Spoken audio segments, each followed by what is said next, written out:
3 hours after burying my daughter, her professor called with a shaking voice. "Come to my office now. Don't tell anyone." When I pushed open her door, I heard angry voices inside. Through the crack, I saw someone I never expected. My blood ran cold. Thank you for joining me as I share the darkest chapter of my life. Drop a comment below telling me where you're watching from right now. I need to know who's here with me through this. I sat alone in my Birmingham study, still wearing the black suit from the funeral. Through the rain-streaked window, gray clouds hung over our Edgbaston neighborhood.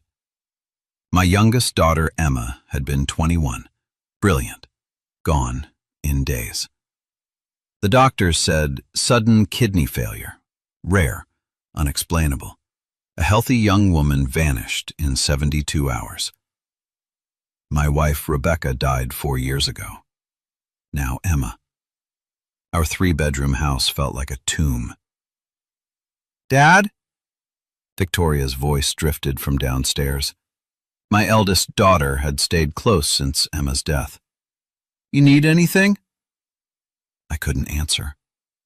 The mourners left an hour ago with their hollow words. She's at peace now. Time heals everything. Meaningless phrases. Then my mobile rang. Professor Angela Foster, Emma's literature professor at Birmingham University. She'd wept at the funeral, unable to speak as she laid a white lily on the casket. "Professor Foster?" "Mr. Patterson?" Her voice trembled badly. "I found something in Emma's belongings. You must see this immediately." My hands gripped the phone tighter. "What kind of something?" "I can't explain over the phone." She was breathing hard, panicked. "Please come to my office at the university, the Humanities Building, 4th floor, right now." I glanced toward the stairs where Victoria was tidying up. "Can't this wait until—" "No!" The word exploded. "Mr. Patterson, please don't tell anyone you're coming. Not even—" She stopped. "Not even your other daughter. This is dangerous." The line went dead. I stared at the phone, my heart pounding. Dangerous? What could possibly be dangerous about Emma's belongings? But something in Professor Foster's voice made every instinct scream that this wasn't ordinary grief. Victoria appeared in the doorway. "Going somewhere, Dad?" I forced myself to smile tiredly. "Just need to drive, clear my head." "Want company?" "No, love. I need time alone. Won't be long." She hugged me gently. "Take your time. I'll be here." 20 minutes later, I pulled into Birmingham University's visitor car park. The campus looked deserted on this Saturday evening, bare trees swaying in the November wind. The Humanities Building loomed ahead, its brick facade darkening in the fading light. I climbed the stairs to the 4th floor.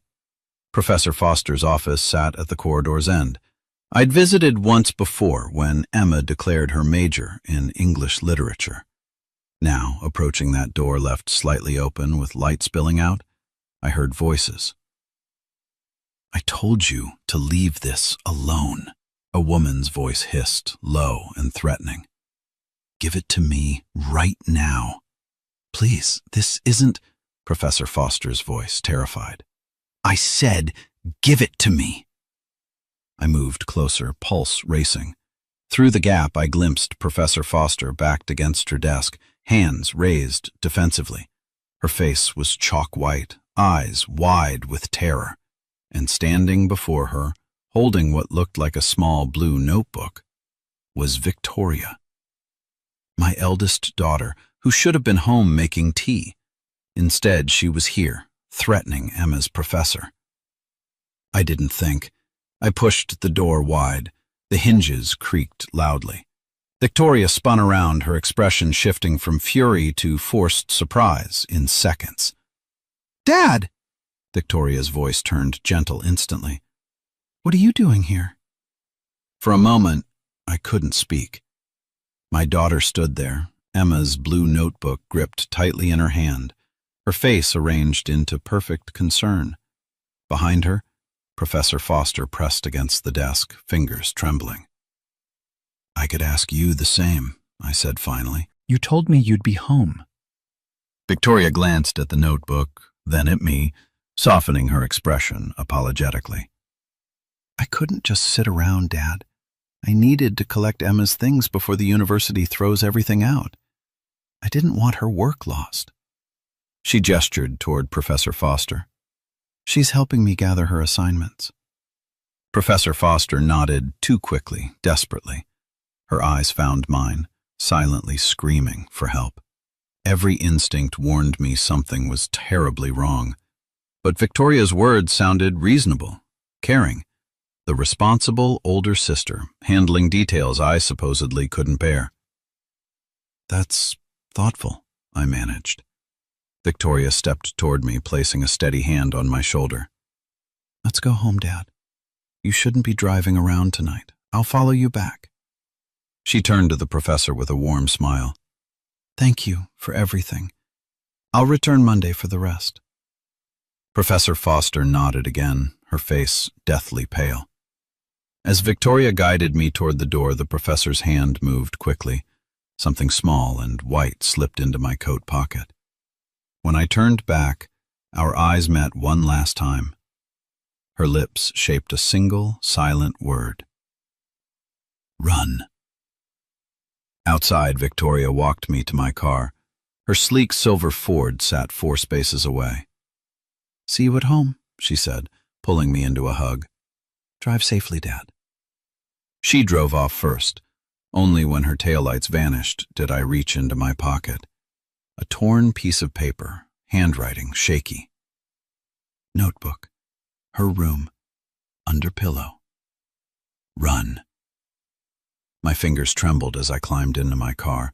The drive back to Edgbaston felt endless, my thoughts spinning wildly. Why would Professor Foster fear Victoria? What was in that notebook Victoria held so tightly? I turned onto Harborne Road. Victoria's car already sat parked in its usual spot. Through our front window, I saw her moving around the living room. I waited in the driveway for 7 long minutes. Finally, she disappeared upstairs into her bedroom. I slipped inside the house as quietly as possible. Emma's room looked frozen, untouched since her death. Her unmade bed, literature textbooks stacked on the nightstand, the half-finished essay she'd been writing for her final project. The faint scent of her jasmine perfume still clung to the air, squeezing my chest tight. But I had a task. I lifted Emma's pillow carefully. There, pressed against the mattress, lay her blue notebook, her constant companion. I opened to the first page. Week 1. Victoria gave me special supplements, said they'd help with exam stress. She's been so supportive lately. It feels nice. I turned the page, hands shaking. Week 3. Feeling sick constantly, exhausted all the time. Maybe I'm working too hard. Victoria says the supplements help, so I keep taking them. A cold weight settled in my stomach. Week 5. Something's wrong with me. I looked up my symptoms. Nothing matches. But every time I take those supplements, I feel worse. Am I imagining this? Week 7. Found the bottle when Victoria wasn't home. No label, no brand, just strange codes stamped on the plastic. I took a photo. Why would she give me something like this? A photograph was taped to the page, a small brown bottle, blank except for chemical codes. I turned to the final entry, dated 2 days before Emma died. I'm terrified. If I tell Dad, it'll destroy everything. Maybe there's an explanation. Victoria's my sister. She wouldn't hurt me, would she? The sentence ended there, unfinished. I sat on Emma's bed, the notebook heavy in my hands. The truth crashed over me like ice water. Victoria had poisoned her younger sister. Slowly, methodically, while I praised their closeness. Footsteps echoed in the hallway outside. Dad? Victoria's voice called. She was coming toward Emma's room. I tucked the notebook inside my jacket and moved quickly toward the window. Emma's room had a small window overlooking our back garden, and beside it, the old iron fire escape we'd installed years ago for safety. Emma used to sneak down it when she was late for class. Now it might save my life. I unlocked the window as quietly as possible, trying not to make noise. The November air hit me, cold and damp. I swung my leg over the sill just as the bedroom door banged open behind me. Dad! I didn't look back. My hands gripped the wet iron railing, my shoes slipping slightly. One foot found the first rung, then another. My heart hammered as I climbed down, the notebook pressing hard against my ribs. Above me, Victoria moved through the room. Dad, are you in here? I descended as fast as I dared. 15 feet, 10, 5. When my shoes touched wet grass, I ran. The side gate stood unlocked. I pushed through and emerged onto Harborne Road. My car sat in the driveway, but I couldn't risk going back. Victoria would spot me immediately. My hands shook as I pulled out my mobile and dialed a number I'd called hundreds of times. Philip Hughes, my assistant at the Charity Foundation, my closest friend for 12 years. He answered instantly. Andrew, is everything all right? Philip, I gasped. I need help. I'm near the house, corner of Harborne and Somerset. Can you pick me up? Philip didn't hesitate. I'm 15 minutes away. Stay there. I hid behind a neighbor's hedge and watched my house. Lights flickered on in Emma's room, then the hallway. Victoria was searching. Finally, headlights approached. Philip's blue Vauxhall pulled over and I ran to it. Drive, I said urgently. Philip pulled away smoothly, his calm presence steadying me. At 48, he'd guided me through countless foundation crises, but this was worse than anything we'd faced. Where are we going? He asked quietly. Anywhere but here. I pressed my hand against my jacket, feeling the notebook beneath. I'll explain soon. He nodded and drove toward central Birmingham. 12 minutes later, we parked at his flat downtown on Broad Street. Philip led me to his small apartment on the 9th floor where he sometimes stayed during late work nights. Sit, he said gently. Tell me everything. So I did. Professor Foster's call, finding Victoria in her office, the warning, the notebook, the entries, the photo of the unlabeled bottle. When I handed him the notebook, Philip's hands trembled as he read. His face went pale, then flushed, then pale again. My God, he whispered.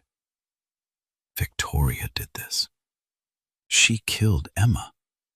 I think so, I said, voice breaking. I know it sounds insane, but it doesn't sound insane. He closed the notebook carefully. I believe you completely. What now? Before I could answer, the television on the wall flickered to life with the evening news. Breaking news from Birmingham University, the anchor said seriously. Professor Angela Foster was found dead this evening, apparently from a fall from the 4th floor of the Humanities Building. Preliminary reports suggest a possible suicide. The screen showed police tape, flashing lights, investigators. The notebook slipped from my hands. No, no, no. Andrew, Philip gripped my shoulders firmly. This wasn't your fault. She called me, my voice cracked. She tried to help, and they killed her. She died, Philip said steadily, because she did the right thing, and we won't let it be for nothing. I lifted the notebook, grief hardening into something cold and determined. We can't go to the police. Not yet. They'll say Emma was paranoid, that I'm imagining things. Then what do we do? Philip asked. We get more evidence, I said firmly, and we make sure everyone knows what my daughter did. 3 days later, Philip laid out a plan. We sat in his flat, blinds drawn, cold tea on the table between us. My eyes felt dry but heavy. I hadn't slept more than an hour at a time since reading Emma's notebook. Philip tapped a notepad covered in his neat handwriting. "You're the founder. You have access to every office in that building, including Victoria's." I looked at him carefully. "She'll know I was there. Not if we're smart." Philip turned his laptop toward me. On the screen was a floor plan of our foundation offices on New Street, 3rd floor highlighted. Security cameras cover the hallways, but I bought a signal loop device online. It'll freeze the feed for 4 minutes, just enough time. 4 minutes, I repeated slowly. You go in, I monitor everything from the car. You find what we need and leave. I stared at the floor plan. Victoria's office, room 312. The same office where I taught her how to review donor files. What if her computer's locked? Philip showed me an app on his phone. Remote access software. If you can turn the computer on, I can bypass most security remotely. I nodded slowly. It was risky, but we had no choice. The notebook alone wasn't enough without corroboration. We needed something concrete that tied Victoria to Helen Wright, our finance director. Something proving intent.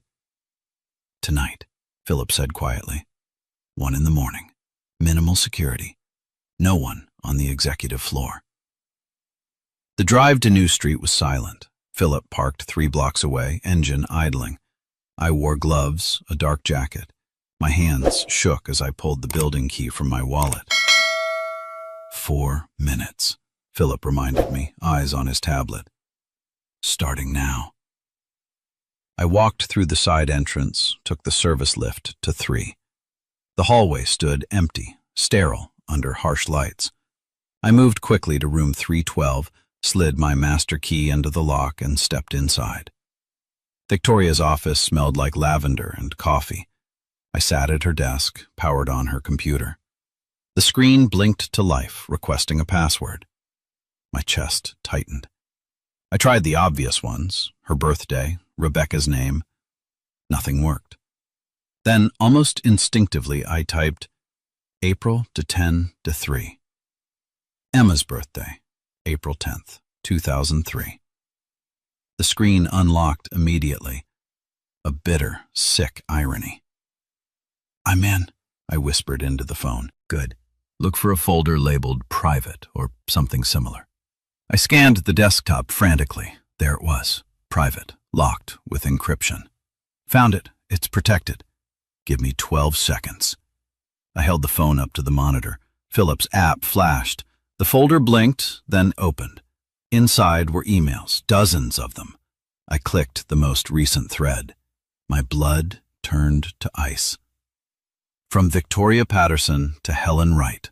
Subject, blank. The problem needs handling quickly. From Helen Wright to Victoria Patterson. I can source it. Untraceable. Gradual acting. £10,000. From Victoria Patterson. Do it. Once she's gone, the foundation's mine. We split the offshore funds like we agreed. From Helen Wright. Your debts disappear. I retire comfortably. Done. I couldn't breathe properly. I took photos of every email with trembling hands. "Andrew," Philip's voice cracked urgently. 50 seconds left. I closed the folder, shut down the computer, wiped the keyboard with my sleeve. I walked out, locked the door carefully, and took the stairs down, heart pounding wildly. Philip waited in the car, engine still running quietly. I climbed in and he pulled away slowly, headlights off until we reached the main road.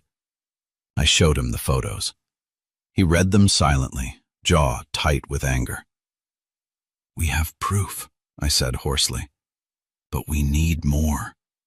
We need her voice." Philip looked at me, eyes hard with understanding.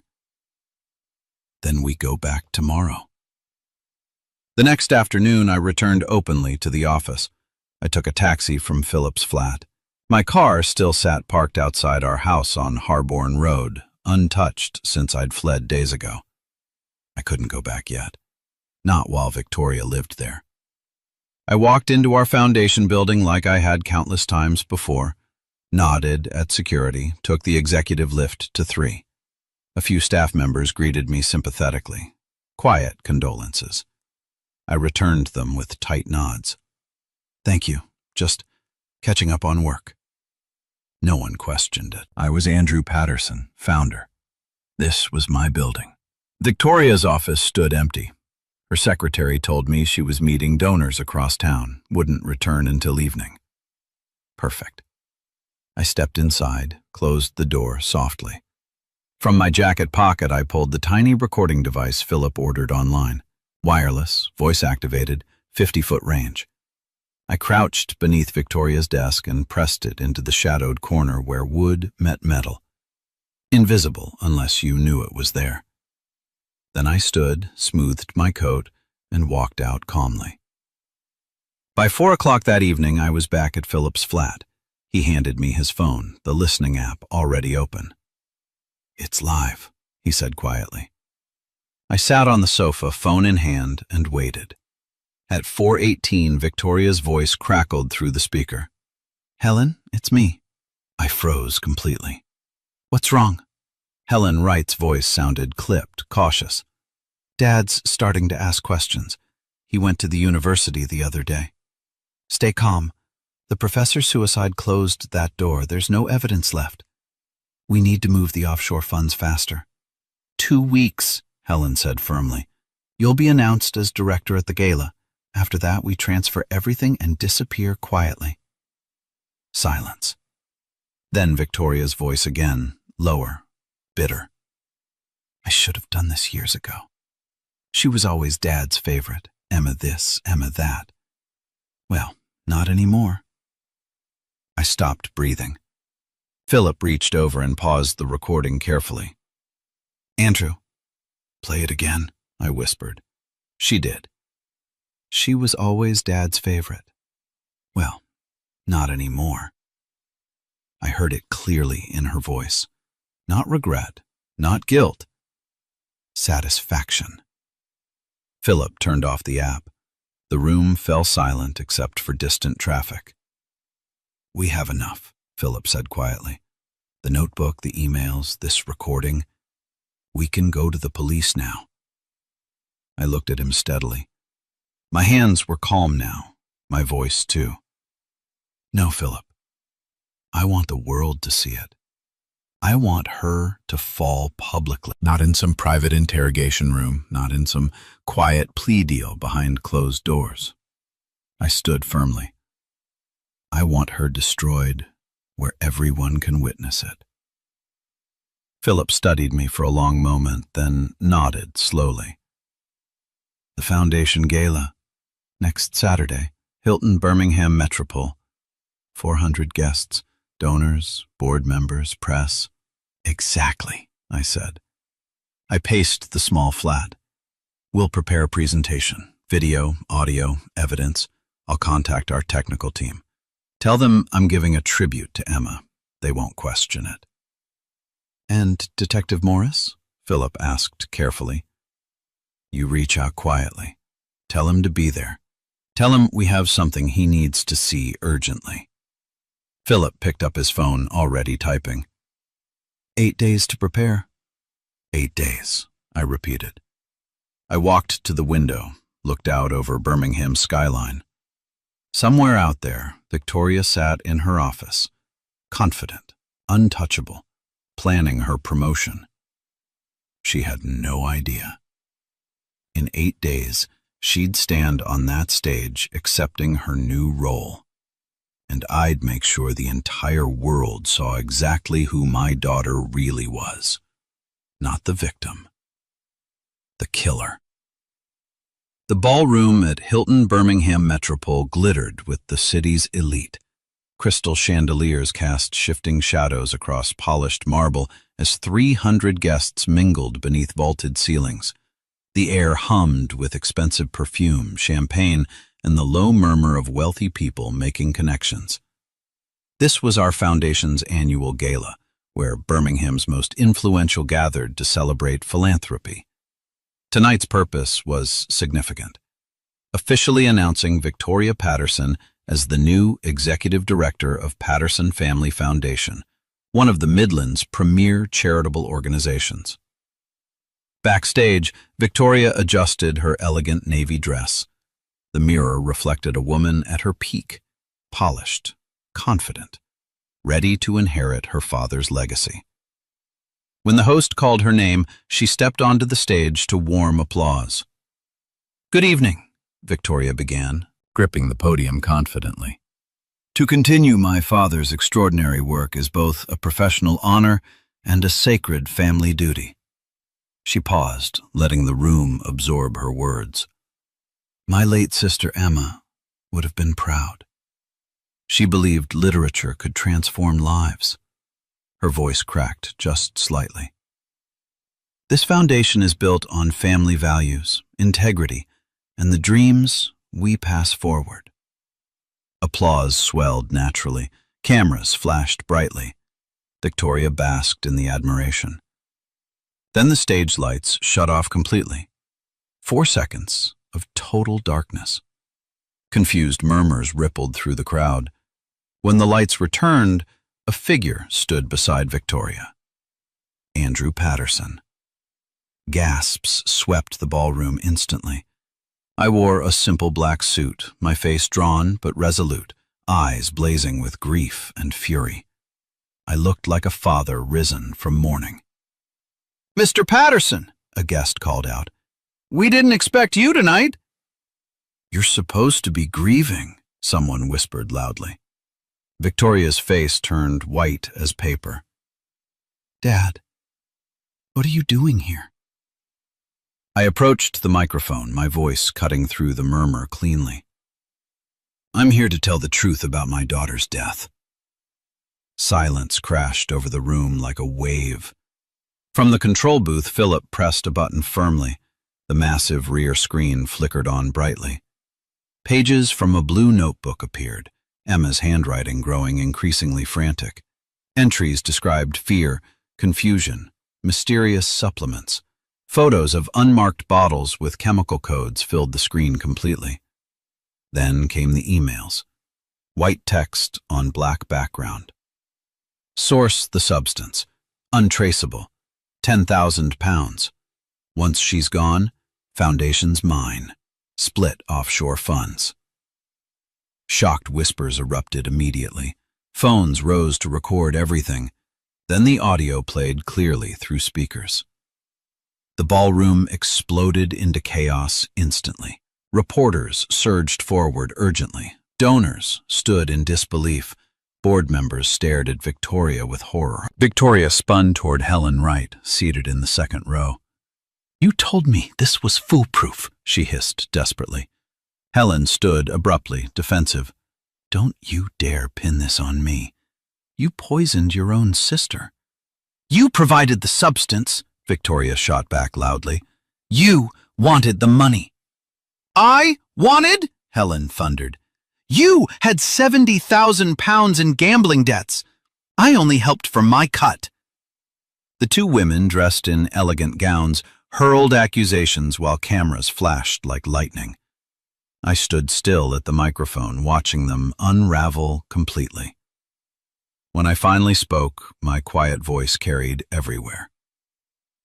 "Both of you killed my daughter. For money. For greed." Victoria turned toward me, panicked and desperate. "Dad, I can explain this. Please. This isn't what you think." "Explain to the police," I said coldly. As if rehearsed, the ballroom doors opened. Detective Ian Morris entered with 4 uniformed officers. They'd been waiting outside, listening to everything. Victoria's eyes darted wildly around the room. She bolted toward the back exit, but the crowd closed in. Hundreds of witnesses blocked every escape route. Phones raised like a wall of truth. Camera flashes blinded her completely.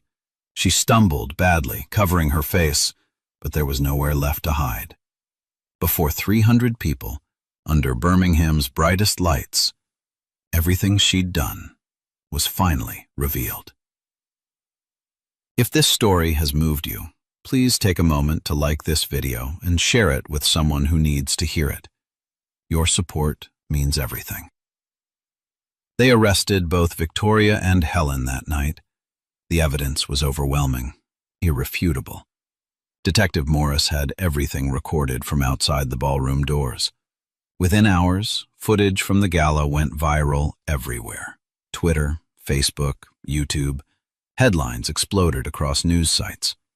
Charity director's daughter accused of murder at Birmingham Gala. Confession shocks city. Patterson family scandal rocks foundation world. The trial came 6 weeks later. I sat in courtroom 4 of Birmingham Crown Court. The room smelled of old wood and tension, fluorescent lights humming overhead harshly. The gallery overflowed with reporters, former colleagues, curious onlookers, and some of Emma's university friends wanting justice. Judge Howard Stevens presided, gray-haired, sharp-eyed, known for fairness without mercy.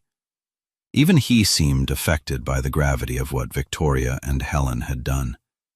Both defendants sat at separate tables, gaunt, pale, their expensive clothes hanging loosely.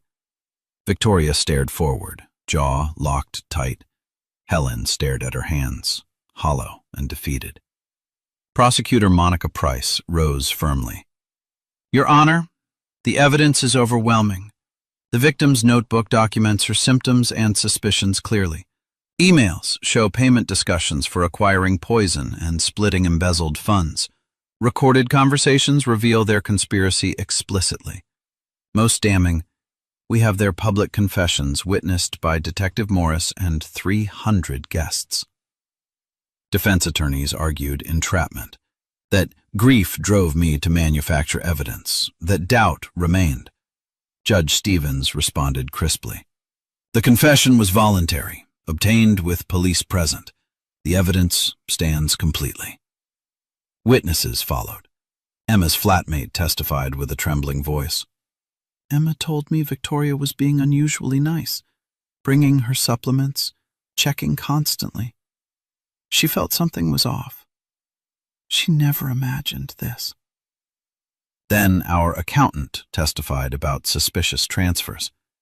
Piece by piece, the case built an unbreakable wall. The jury deliberated for 4 hours. When they returned, the forewoman announced, on all charges of murder, conspiracy, and fraud, we find the defendants guilty. Gasps filled the courtroom loudly. Reporters scribbled frantically. Someone behind me cried softly. Judge Stevens addressed the defendants sternly. The callousness with which you ended a young life is beyond comprehension. You poisoned a trusting young woman slowly, methodically, pretending concern while watching her die for money. He pronounced sentence. Victoria Patterson, life imprisonment without parole. Helen Wright, life imprisonment without parole. Victoria didn't move, but her hands shook violently. Helen collapsed into quiet sobs. Victoria looked at me across the courtroom. Regret or desperate hope flickered in her eyes. I looked away. Officers led both women through the side door, their footsteps echoing. 8 months later, I stood at a new office. The sign read, Emma Patterson Memorial Scholarship Fund. Through the window hung Emma's photo, smiling beside her books, full of promise. Philip stood beside me holding folders. First recipient interview today. We created the fund using my personal wealth, full scholarships for talented literature students with financial need. A young woman entered, nervous, determined, clutching her portfolio. She worked 2 jobs, studied at Birmingham City University, had essays that moved me deeply. Thank you for this opportunity, she whispered. I won't waste it. I smiled, genuinely. Make Emma proud. Later, I visited Edgbaston Cemetery. 2 graves rested beneath an oak tree, Rebecca's and Emma's. I placed roses for Rebecca, lilies for Emma. Kneeling, I whispered, She's helping others now. For the first time, I felt the beginning of peace. Justice was served. Something good was growing from darkness. Subscribe to hear more powerful true stories that teach us how to live better. Thank you for being here with me.